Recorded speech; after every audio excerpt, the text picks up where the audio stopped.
Hello, my name's John. Today we'll be reading The Real Russian Agent, What a Special Counsel Report Might Look Like by Lloyd Billingsley, Front Page Magazine, January 22nd, 2019.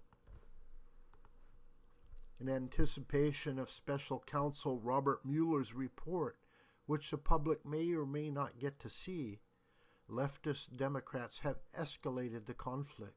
The original charge was that candidate Donald Trump colluded with Russia to steal the 2016 election.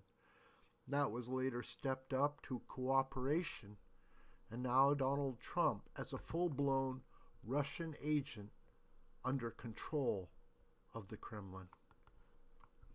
As Johnny Rivers might say, Trump is Russia's secret agent man, allegedly proved by Trump meeting with Putin, pondering an exit from NATO, firing James Comey and such. Has he dealt with his charge on the January 15th Ingraham angle on Fox News? Former U.S. Attorney Joseph DeGeneva said, Barack Obama is the real Russian agent. That statement drew little response in establishment media and internet. Perhaps the Trump-phobe squads believe it unworthy of response. On the other hand, it invites a question of what a report from a Mueller-style inquiry, with all the resources of the FBI and the 16-member intelligence community, might look like. In the 1995 Dreams from My Father, the 44th president's founding narrative, he devotes more than 2,000 words to a happy drunk poet he identifies only as Frank. In public appearances that year, the author identified Frank as Frank Marshall Davis, who was more than a poet. The African-American Davis joined the Communist Party USA after the Stalin-Hitler Pact and spent most of his adult life supporting all-white Soviet dictatorships, particularly the one headed by Joseph Stalin. He deployed a planned famine to murder millions of Ukrainians, and during the pact, Stalin handed over German Jewish communists to the Gestapo. Toward the end of his life, Stalin revived Russian anti-Semitism, dubbing Jews rootless cosmopolitans. If Stalin ever said or did anything with which Frank Marshall Davis disagreed, the American communist never let on. He was in fact a Soviet agent and would have been arrested immediately in time of war. As Paul Kengor detailed in The Communist, Frank Marshall Davis, The Untold Story of Barack Obama's Mentor. Davis's FBI file was massive. A Mueller-style report on POTUS 44 would have access to everything, including those in charge of Davis's file. It would be interesting to learn how the FBI, in charge of counterintelligence, responded when Frank showed up in the narrative of a political rising star, as David Garrow's massive 2017 biography dubs the Dream's author. Garrow also notes Davis' communist background and his side job as a pornographer.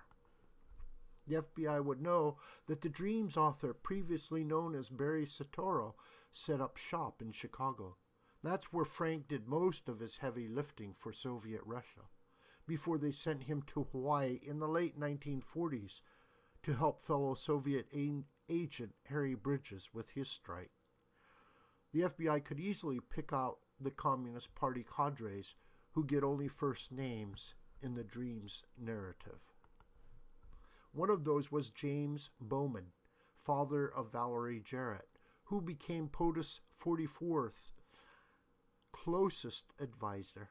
Valerie's father-in-law, Vernon Jarrett, was also a communist. Obama's narrator, David Axelrod, revealed his parents' Communist Party ties in his 2015 Believer. All Communist Party USA members serve the interests of Soviet Russia first and foremost. Those interests were also a priority of the Dream's author, who seemed so downcast by the downfall of the Union of Soviet Socialist Republics, unlike the millions liberated from their captive states. In his first year in office, the special counsel would note, the Dream's author quickly scrapped missile defense for the U.S. allies, Poland and the Czech Republic. This was exactly what Russia demanded, and the Dream's author asked nothing in return. The report might also note how Secretary of State Hillary Clinton contrived to transfer U.S. uranium to Russia. In 2012, the President of the United States told Russian President Dmitry Medvedev that he would have more flexibility on the missile issue after the election. Since that got little play in the establishment media, the special counsel report could look into it. The Dream's author also looked the other way when Russia grabbed part of Ukraine, and his choice for CIA boss was also of interest. In 1976, John Brennan voted for slobbering Stalinist Gus Hall, candidate of the Communist Party USA. The special counsel might inquire how this guy got any job at the CIA.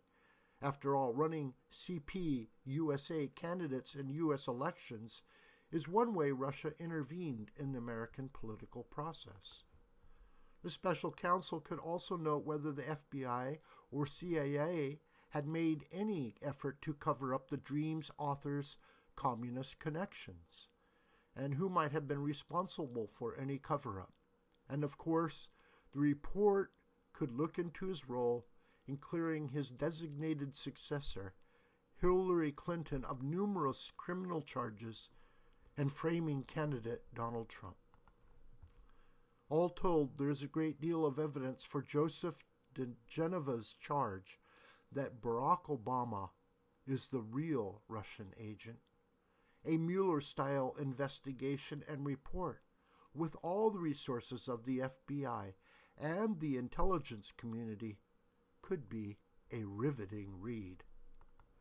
Meanwhile, with the report of Mueller and his Democratic Clinton donors still awaiting revelation, the charge comes that Donald Trump is a secret agent of the Kremlin.